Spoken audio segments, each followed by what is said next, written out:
mkanichague tarehe 29 niweze kuwa rais wa Jamhuri ya Muungano wa Tanzania. Hii kazi yangu ya kwanza. Kazi yangu ya pili, nimewaletea ilani ya chama, ilani ya uchaguzi.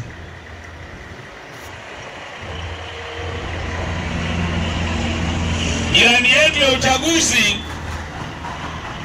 niliowaletea watu wa Bariadi ina suluhisho la matatizo yanayowakabili wa Tanzania.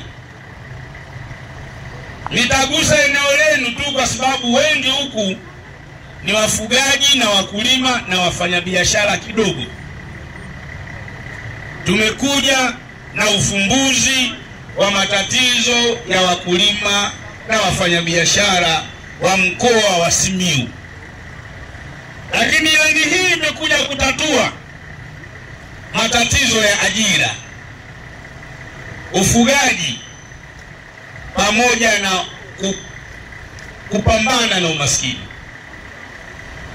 Kazi zangu mbili hizo hazitachukua muda mrefu kwa sababu tuna mikutano zaidi ya 3 kuanzia huu.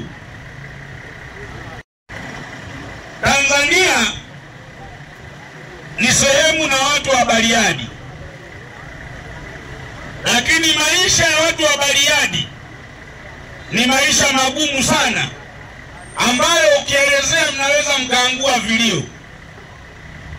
Nimepata taarifa Watanzania wa Bariadi, nyinyi ni wakulima, mazao yenu mnaikopesha serikali ya CCM, alafu baadaye naomba shilingi 700 kwa kilo mbaazi badala kuuza kwa shilingi 3500 kwa watu wa kawaida.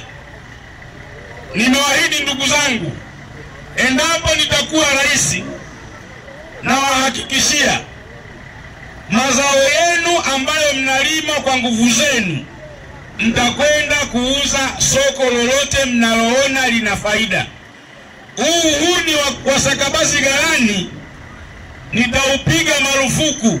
Haiwezekani mkulima alime mwenyewe, alinde mwenyewe shambani, avune mwenyewe, alafu akitaka kuuza mazao yake wewe serikali uyachukue umuuzie bei ya chini wakati ana uwezo wa kupata bei nzuri.